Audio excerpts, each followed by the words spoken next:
Muy buenas tardes con todos los presentes en nuestro programa Dialogando con Leo.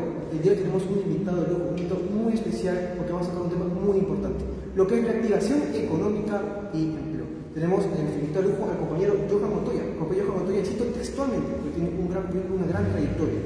Ha sido director general de trabajo del Ministerio de Trabajo y Promoción del Empleo en el año 2018, jefe de gabinete de asesores del despacho ministerial, o ministerio obviamente, también en el año 2018. Es abogado por la Pontificia Universidad Católica del Perú, abogado consultor, una consultora, tiene una gran trayectoria también académica y también en el derecho. Compañero Johan, es todo un placer contar con usted el día de hoy.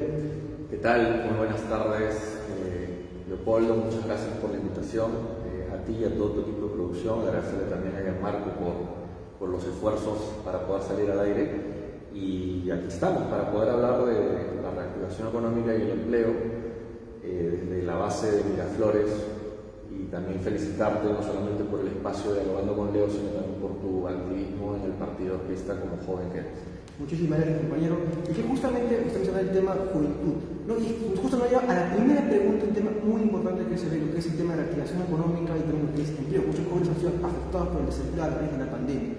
Hemos visto un país que, en comparación con años anteriores, ha caído en economía, en recesión. Hemos tenido una caída del 11%, un aumento de desempleo totalmente fuerte, 39%. Y la pregunta es, ¿qué se puede hacer para afrontar esta situación? Porque muchas propuestas salen de distintas tiendas políticas, pero al final nunca llegan a solucionar. ¿Qué se podría hacer como partido y qué propone usted para poder solucionar? Y creo que es un poquito también el panorama general de esta situación. Sí, bueno, una de las primeras cuestiones que tenemos que entender o reconocer es que la situación del país es una situación de crisis económica, es una situación de recesión económica. Creo que si no empezamos por reconocer que nos encontramos en una recesión, no vamos a poder darnos cuenta de cuáles son los mecanismos que tenemos que implementar para salir de una crisis económica que afecta a toda la población y que ha mermado el empleo, en particular también el empleo de los jóvenes y de las nuevas generaciones. ¿Por qué se ha producido esto? Evidentemente la causa es la pandemia del SARS-CoV-2 que genera la enfermedad de COVID-19 y que nos puso el freno de mano en el mes de marzo de 2020 y que nos ha mantenido por muchísimo tiempo en una paralización de las actividades económicas para la explotación de bienes y de servicios. Esta no es la primera situación de crisis internacional o recesión internacional que afecta al país. Ya tuvimos una situación similar por allá por el año de 1928, otra situación similar por allá por el año de 1982, en donde el descenso del PIB, que es la unidad de medida para poder saber si estás o no estás en una recesión, fue de menos 10.4, por ejemplo, o la del año 88, que registramos menos 12.3, y esta del año 2020 que se estima, como tú lo has señalado, en menos 11.1%. El PIB es la forma en la que se pueden medir estas situaciones de recesión. Y esa situación, que es propiamente, digamos, vamos a definir lo que es una recesión, es justamente esa disminución de las actividades comerciales e industriales que tienen impacto sobre el empleo y los salarios. ¿Cómo impactó esta situación en el empleo? Pues en el año pasado, entre marzo y agosto aproximadamente, hubo una reducción o un impacto sobre el empleo de más del 30%. Y en el empleo juvenil también 30%. Entonces, la caída fue drástica, fue severa, fue realmente brutal. Y reactivar o recuperar estos puestos de trabajo no es muy fácil. ¿Por qué? Porque mucha situación o mucho del mercado de trabajo peruano está soportado en el pequeño comercio, en el emprendedor, en la pequeña empresa, o en esa empresa que ni siquiera está registrada pero que está haciendo actividad productiva. Nosotros tenemos una informalidad que se estima en un 70%, que no es una informalidad laboral, la informalidad laboral es menor, pero la informalidad implica que no tengas los permisos necesarios, que no tengas las certificaciones necesarias, que no estés pagando impuestos, que no estés bancarizado. La informalidad es un fenómeno que va más allá de los problemas laborales. La informalidad laboral es mucho menor, cuando tuve oportunidad de formar parte del gabinete ministerial del ministro Cristian Sánchez Reyes, un gran amigo, con sus dos viceministros, el doctor Ítalo Mórtola y el economista Fernando Cuadros, nosotros veíamos el fenómeno de cómo combatir la informalidad laboral. Y justamente para combatir una recesión, la formalización en todos los ámbitos, tanto tributario, municipal, laboral, es muy importante. Una de las recetas o uno de los mecanismos para combatir una situación de recesión es la formalización y el segundo, la inversión. Estas son las dos grandes llaves, las dos grandes herramientas sobre las cuales un Estado tiene que trabajar para poder salir de la crisis y poder generar empleo. Y a partir de la generación de empleo, poder ya empezar a hablar de los derechos laborales que se tienen que respetar. No hablamos de derechos laborales cuando no existe empleo, ¿no? Hablamos de una idea de lo que se debe aspirar. Antes de que empiece el programa, nosotros conversábamos mucho acerca de, por ejemplo, las medidas necesarias, si es que era prudente o no era prudente mejorar el salario mínimo. Mejorar el salario mínimo en este momento es una medida completamente populista a mi juicio. No porque no se deba de mejorar el salario mínimo, sino que el salario mínimo debe tener fórmulas determinadas para poder activarse de manera automática. Y ese era uno de los objetivos que tuvimos en la labor ministerial del ministro Sánchez. ¿Cómo combatir la situación de crisis o esta recesión internacional o este impacto que estamos teniendo en la economía peruana? Como te dije, a través de la formalización y a través de la inversión. Para la formalización, la propuesta que creo que se debería de plantear es una especie de ventanilla única. Una especie de ventanilla única en la que el emprendedor peruano llega, por ejemplo, al gobierno regional y encuentra en un único espacio, en un único ambiente, cómo presentar una propuesta para poder obtener un licenciamiento, para poder obtener una certificación, para poder obtener también, ¿por qué no?, un crédito en el que el Estado, cuando haya minimizado toda esta situación de informalidad, oye, tú quieres hacer un negocio, ¿qué negocio quieres hacer? No sé, yo quiero vender hamburguesas. Entonces pensamos en el carrito sanguchero y somos emprendedores porque tenemos nuestro carrito sanguchero y nos cuesta 20 años para abrir otro carrito y finalmente tener un local propio, y ya tus hijos entran a la administración del local y ese local empieza a crecer y empiezas a formalizarte y empiezas a pagar impuestos y te das cuenta que el proceso de formalización es un proceso muy largo. Entonces, lo que debería de ocurrir es que tú tengas una idea de emprendimiento y automáticamente ese emprendimiento pueda tener del Estado todas las facultades para poder darte la permisología, las certificaciones y, por qué no, el acceso al crédito. Yo proponía esta ventanilla única en la que tú llegas con tu idea de emprendimiento y encuentras el permiso municipal, encuentras el permiso regional, encuentras la certificación y encuentras, ¿por qué no?, una asesoría técnica que te dé apoyo mínimo para poder registrar la marca, por ejemplo. Entonces, en ese espacio de ventanilla única puedas tener acceso a información de Indecopi, acceso a información de la SUNAT, acceso a información del Ministerio de la Producción, acceso a información a la planilla de MIPE, que el Ministerio del Trabajo te informe. Entonces el emprendedor sale con una idea mucho más cuajada de no solamente voy a hacer un carrito sanguchero, sino realmente pensar en grande, que es lo que nos falta, y generar una marca y generar un servicio contable. Entonces tener por parte del Estado ese soporte, y un soporte mucho más flexible, de manera que yo salga con todos mis certificados en la mano y, por qué no, al costado el acceso a la bancarización, y que los gobiernos regionales sean los grandes promotores para que estos módulos que se instalen, por ejemplo, tú hagas competir en los bancos y le digas, oye, si yo te minimizo a los emprendedores del Perú, los riesgos de los emprendedores del Perú, ¿qué tasa de interés tú le das a un préstamo bancario?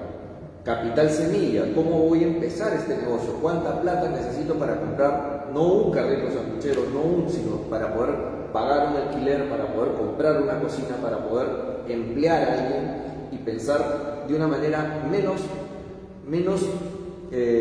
vamos a salir del paso sin pensar en realmente cómo se debe hacer un emprendimiento.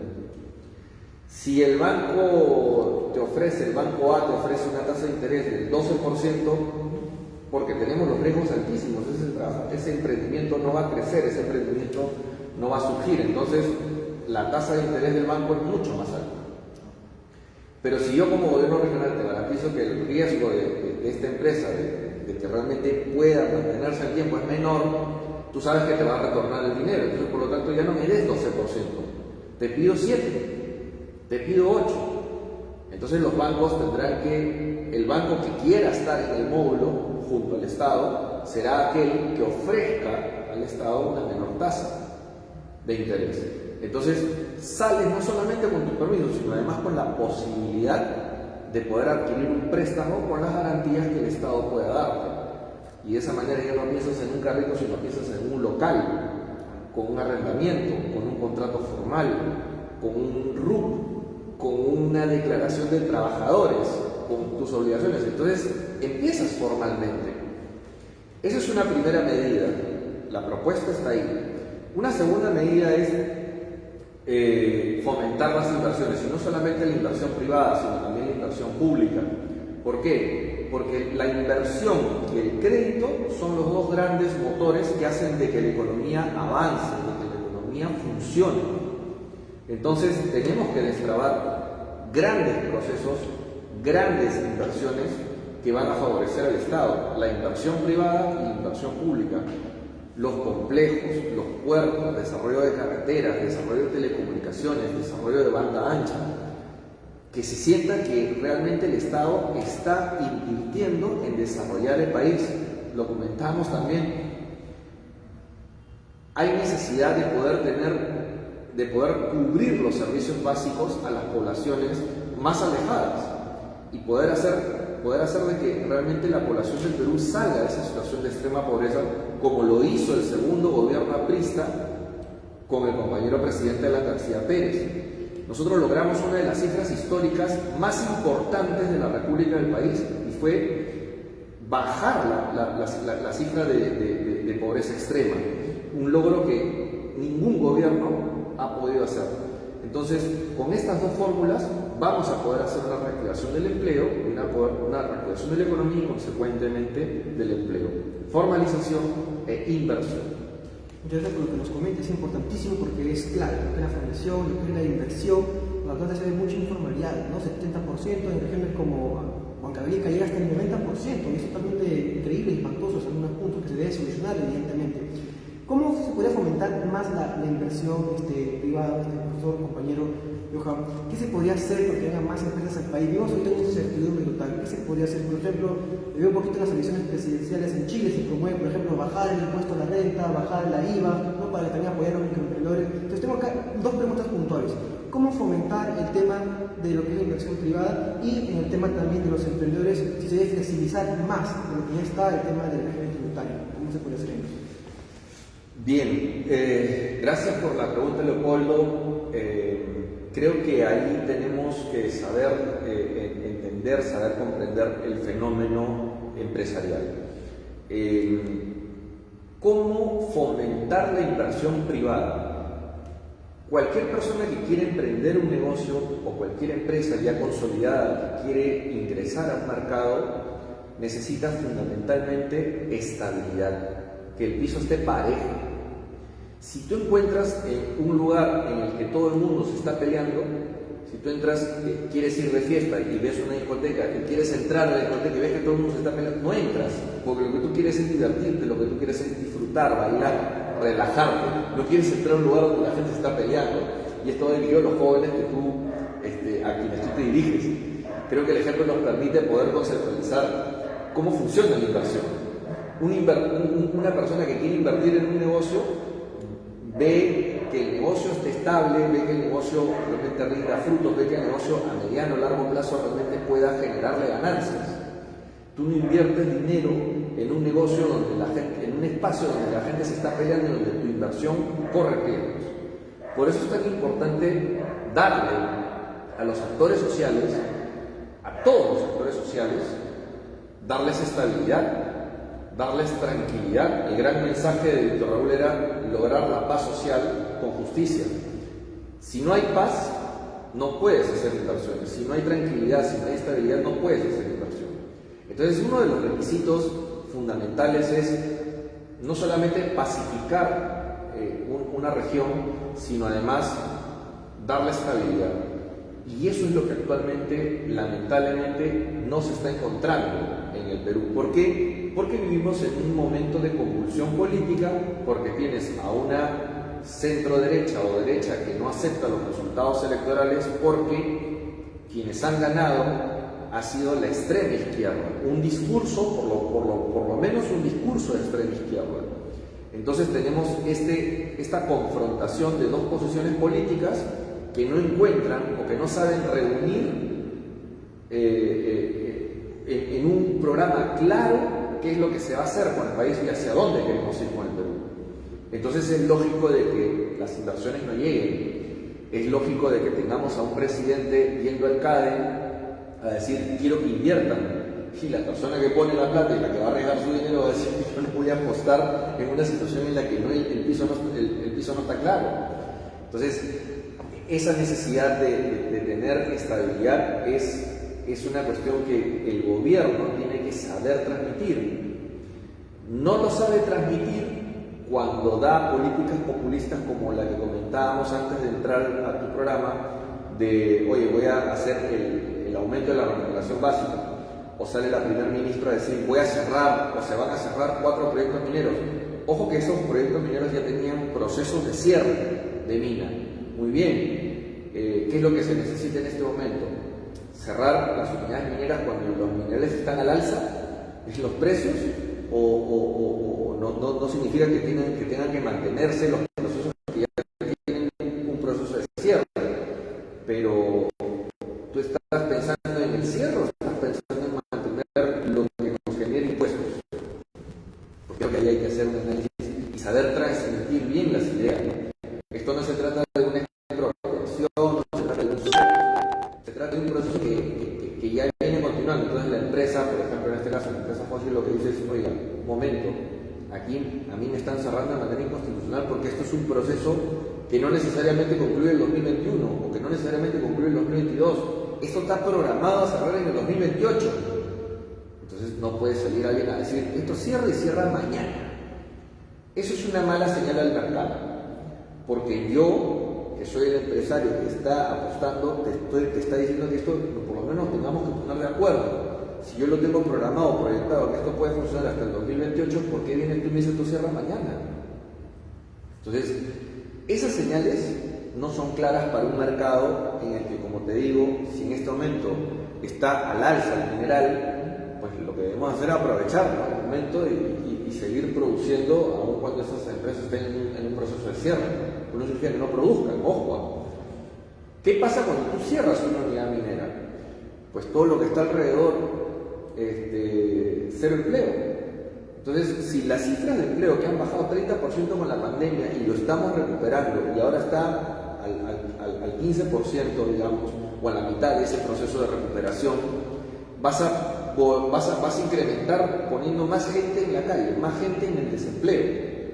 Entonces, no es una medida muy prudente o no está muy bien anunciado de qué manera se va a reactivar la economía y el empleo cuando lo que estás diciéndoles las empresas mineras se deben de ir o deben de cerrar todas las que están en un proceso de cierre mañana. Eso no es una buena señal. Y evidentemente, justamente quiero pasar a un tema también importante, que es el tema de la regulación, ¿no? Y el tema de la formalidad. Pero antes que tocar justo lo que usted menciona, el tema de lo que es la minería, para poner esta pregunta, esta sección, hay un discurso muy antiminero, por ejemplo, en el centro y sur del país. Pese a que ha traído beneficios en realidad, en la región Apurímac, por ejemplo, de 60% de pobreza que había en 2011 bajó a presente el 35%. No obstante, tenemos conflictos que también hay, el tema de las bambas, el tema de que la comunidad piensa que la minera se ha aprovechado de ellos con el tema de la venta de sus tierras. Y en general hay este discurso sumado a la poca capacidad de gestión del presupuesto que tienen los gobernadores regionales. Mi pregunta es, ¿cómo se podría hacer o qué se puede proponer como partido aprista en general para cambiar esta visión a la población de que la minería les afecta en vez de lo que les está beneficiando? Porque genera empleos directos e indirectos. Pero ¿cómo se podría hacer para que esto realmente beneficie a todo el país? Y cambiar ese discurso populista que hay por parte de la izquierda, echarle toda la culpa al sector privado. A ver, primero también tenemos que empezar por reconocer qué es lo que somos. Y el Perú es un país eminentemente minero. Basta ver la minería ilegal en Madre de Dios y el drama que está generando en muchas familias, que a muy pocas les genera beneficio y a otras las condena a condiciones de trabajo realmente esclavistas, donde se genera tráfico de armas, tráfico de trata de personas, etcétera, etcétera, prostitución infantil incluso, y eso es un drama social. La minería, así como somos un país minero, también somos un país fundamentalmente agrícola, somos uno de los principales exportadores de espárragos y vivimos orgullosos de ese mérito del empresariado peruano, de que es uno de los países mayor productor de espárragos en el mundo. Somos un país agrícola, somos un país minero. Ambos generan riqueza. Uno es, digamos, que una riqueza renovable cada cosecha y otro es una riqueza que se extingue. El discurso no puede ser o es uno o es lo otro. El discurso debe de ser, tienen que coexistir y se tienen que desarrollar ambos, porque uno, que es la minería, nos produce o nos genera mayor recaudación de impuestos. El problema no está en si vamos o no a querer recaudar impuestos, sino en cómo se ejecutan esos impuestos. Entonces, cuando recientemente se ha estado haciendo público este estudio de la Universidad del Pacífico, en el que se informa que los gobiernos regionales no están ejecutando sus presupuestos, el problema ya no es de cómo se generó esa riqueza o cómo se generó ese presupuesto público, sino cómo se está ejecutando y cómo estamos haciendo para que las personas mejoren su situación. Su situación va a mejorar en la medida que les pongamos carreteras, les pongamos electrificación rural, les pongamos agua, desagüe, y el desarrollo llegue a esas localidades en el interior del país, esas que están alrededor de los grandes proyectos mineros. Los proyectos mineros no son el enemigo del país, no son el enemigo del Perú. Los proyectos mineros son los que nos generan una riqueza que nosotros recaudamos a través de los impuestos. El gran cambio, la gran transformación, la gran propuesta del Partido Aprista Peruano está en entender cómo hacemos un cambio de ser el gran proveedor de las potencias mundiales de materia prima y rompemos con esa cadena de proveeduría con una cadena de generación de valor agregado. Es decir, traigamos a la industria para poder hacer la transformación de la materia prima, haya tecnología, se incorpore el desarrollo científico al país, se generen más cantidad de industrias y luego nosotros podamos vender no solamente la materia prima, sino podamos también exportar servicios, podamos dar valores agregados a esas materias primas que exportamos. ¿Por qué se tiene que exportar el mineral en barras si lo que se puede es exportar la carrocería para que las fábricas puedan hacerlo? ¿O por qué no podemos traer la actividad automotriz como la tiene Brasil o la tiene México en Volkswagen? Aquellas plantas que tenían en los años 80, por ejemplo. Eso es un desarrollo distinto y a eso es a lo que se tiene que apuntar. Romper la cadena de proveeduría para convertirnos en una cadena de valor agregado. Seamos proveedores de valor agregado. Esa es la manera en la que nosotros vamos a poder desarrollarnos y dejar de ser un país exportador de materia prima. Y una pregunta, compañero, que también me llegó a tener a través de redes sociales, era, por ejemplo, un tema para tener más inversión, para poder tener desarrollo. ¿Crees que podría ser, por ejemplo, llamar zonas económicas especiales? ¿Podría ayudar a ello? ¿O cómo se podría trabajar en ese sentido? O sea, zonas en que haya menor cantidad de impuestos y que se pueda traer... Como las zonas francas. Sí. Claro, en Panamá, por ejemplo, existen políticas para poder hacer desarrollos en zonas francas. Colombia lo está haciendo porque está entendiendo este proceso en función a, por ejemplo, la Alianza del Pacífico, están desarrollando esta modelo. El Perú ya tiene zona franca, la zona franca en Tacna, y es un tipo de modelo de desarrollo para poder implementar o poder captar inversiones. Ese es un mecanismo, uno de los tantos, pero tenemos que volver a cómo reactivar la economía y cómo reactivar el empleo, y es con la formalización y fundamentalmente dentro de la formalización, no solamente las actividades del Estado y la bancarización, sino también con la inversión, que tiene que ser pública y privada. Ese es un método, pero no es el único método para poder hacer este tipo de reactivaciones. Fundamentalmente tenemos que ir al teórico, y el teórico lo que te dice es invierte, genera estabilidad para que se hagan las inversiones y formalízate, porque de esa manera es la única manera en la que se amplía la base tributaria, de esa manera es la única forma en la que se amplía la base de los trabajadores. Cuando tú ves las estadísticas sobre el empleo, resulta que las PEA son 24 millones, la PEA ocupada son 17, dentro de los 17, 8 son los que están en la empresa. Entonces tú dices, oye, acá hay gente que está trabajando, generando, pero no es que no esté pagando impuestos, sino es que no se visibiliza como un empleado formal con un estándar superior, sino que está subempleado o está en una empleabilidad que no llegas a un puesto de trabajo con un buen estándar, ¿no? Ese es el problema. ¿Cómo lo amplías? Formalizando, con inversión y desarrollando las condiciones para que la gente pueda invertir, dándole estabilidad. La gran labor de cualquier gobierno es generar estabilidad, darle paz a los nacionales para que puedan desarrollar sus emprendimientos y puedan consolidarse y empezar ellos a hacer la obra pública para poder llevar el desarrollo ahí donde no está. De esa es la única manera en la que sacas gente de la situación del extrema pobreza. Y bueno, algo que usted mencionaba me pareció interesante e importantísimo el tema de la bancarización, porque actualmente el sistema financiero no hay mucha confianza. La gente no quiere depositar mucho en el sistema financiero, prefiere hacer préstamos a otros lados o guardar dinero bajo el colchón, y más son los emprendedores, todavía hay esa desconfianza, ¿no? Que inclusive se tiene que profundizar más. Quizá otra pregunta en el tema de la formalización. ¿Usted estaría de acuerdo, por ejemplo, hemos visto en esta campaña presidencial que candidatos al Congreso prometían amnistías para las pymes, prometían, por ejemplo, reducir más impuestos, esa que hay regímenes tributarios, que la presión fiscal actualmente creo que es del 17%, ¿no? La OCDE recomienda el 33, 34%, o sea, no hay mucha recaudación. ¿Qué se puede hacer en el tema tributario? ¿Qué se puede hacer en el tema tributario? ¿Reducir más los impuestos, darle más facilidad a las pymes? ¿O cree que es más que todo el problema de que la gente no pague muchos impuestos, es más que todo un problema cultural, más que lo que son los incentivos?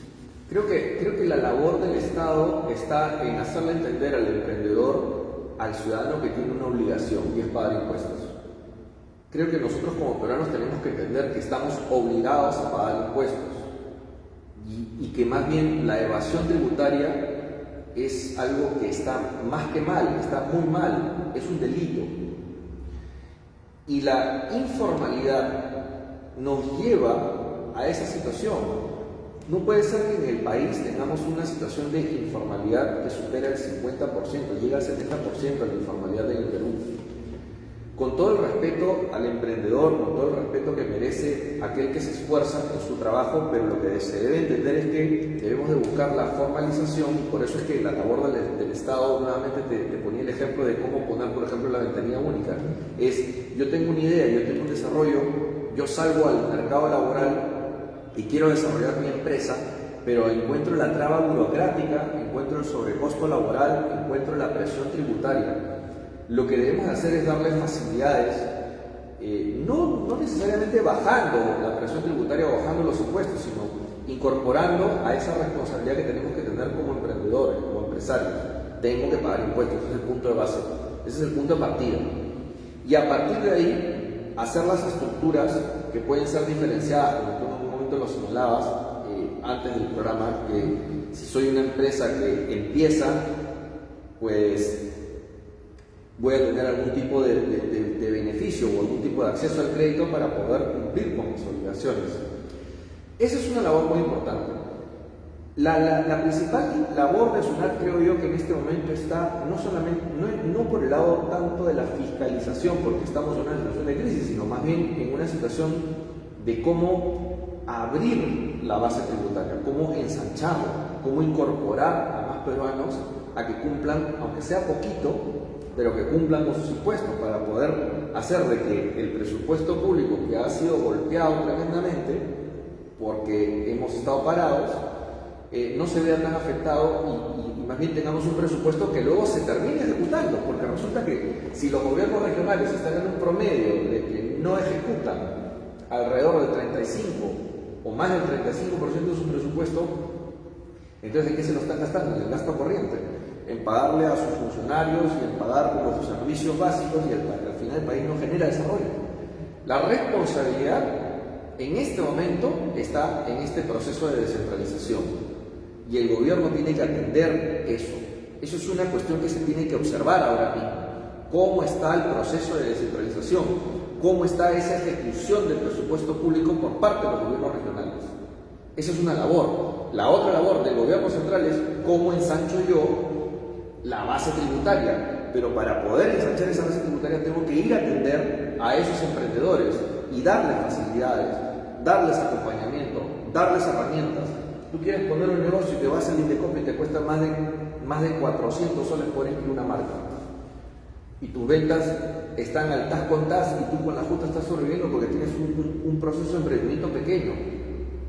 Entonces tenemos que enseñar, tenemos que dar capacitación, tenemos que dar herramientas para que el que tenga una idea y que tenga un emprendimiento pueda realmente hacer que surja. Fíjate tú, en otras latitudes se hacen centros de enseñanza empresarial o centros técnicos complejos, enormes, técnicos, en donde se les da oficinas, se les da internet, se les da pizarra a los emprendimientos de startups.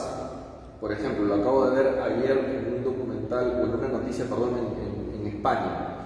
Y jóvenes que lo que decían es, yo tengo un contrato con la Junta que va a ser por 8 meses con posibilidad de ampliación a 8 meses más.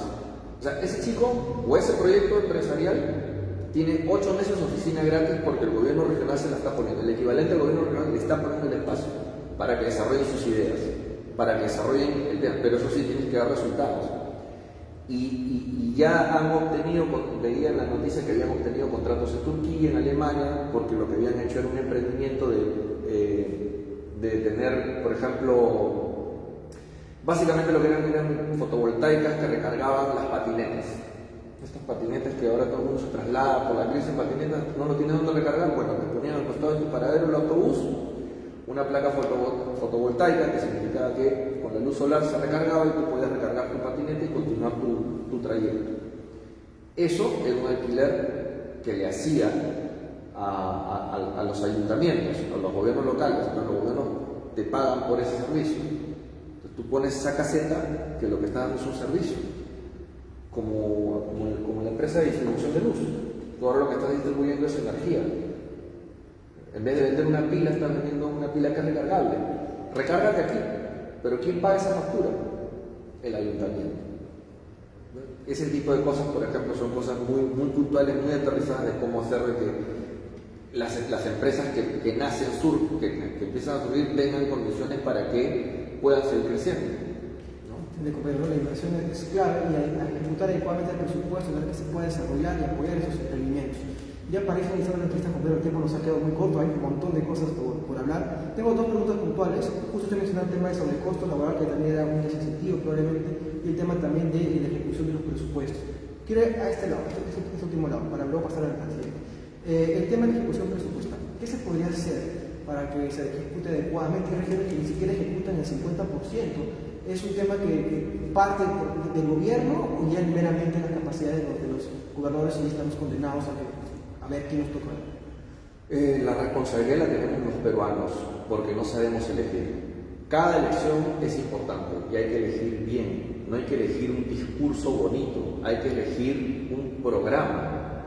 Una de las características fundamentales que hace que el APRA o que el Partido Aprista Peruano sea el Partido Aprista Peruano, haya sido el Partido Aprista Peruano, es que desde el surgimiento del pensamiento de Víctor Raúl Aya Latorre propuso a la población un programa y una acción.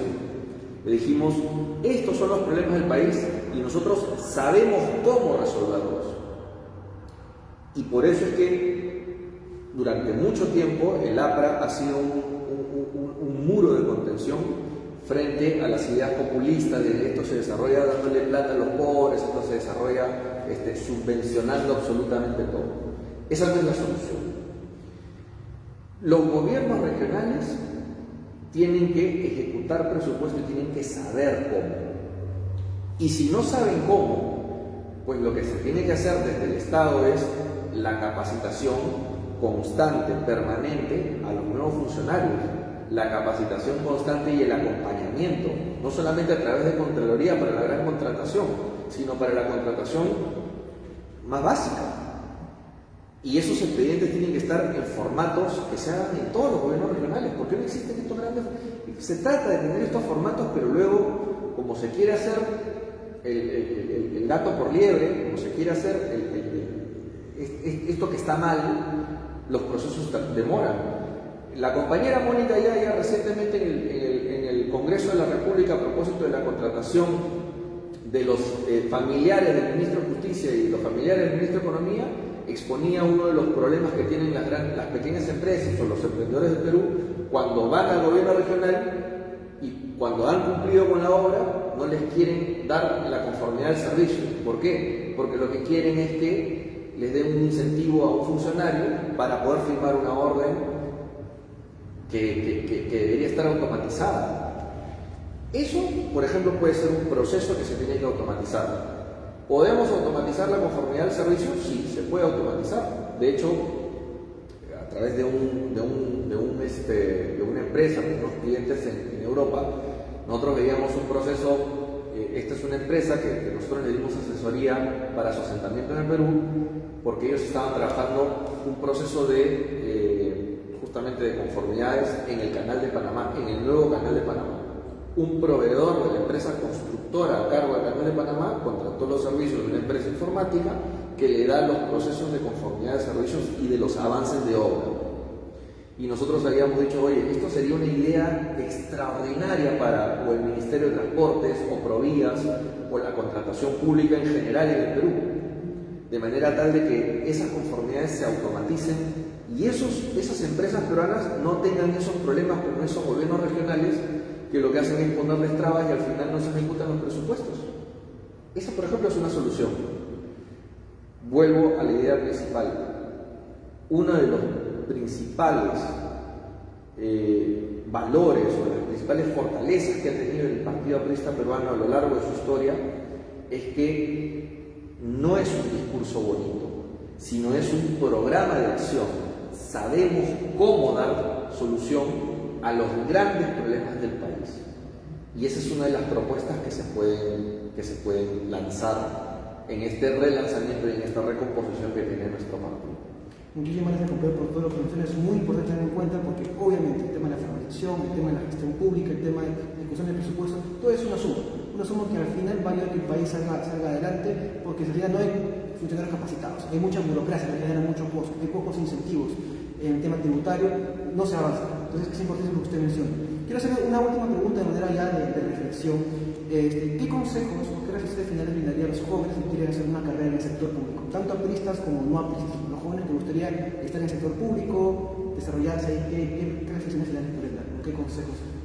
Creo que el mayor mensaje que le podemos dar a los jóvenes, yo me siento joven todavía, aunque no lo sea para la Organización Mundial de la Salud, pero creo que uno de los principales consejos que he recibido y que siempre he sabido dar es capacítense, es edúquense en las ideas, en el razonamiento.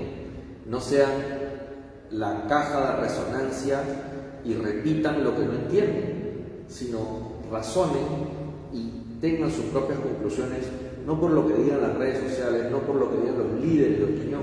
Cuestionen, hagan una cuestión, pregúntense. Creo que si no tienen esa capacidad, vamos a estar condenados por generaciones a no salir de la situación de su desarrollo.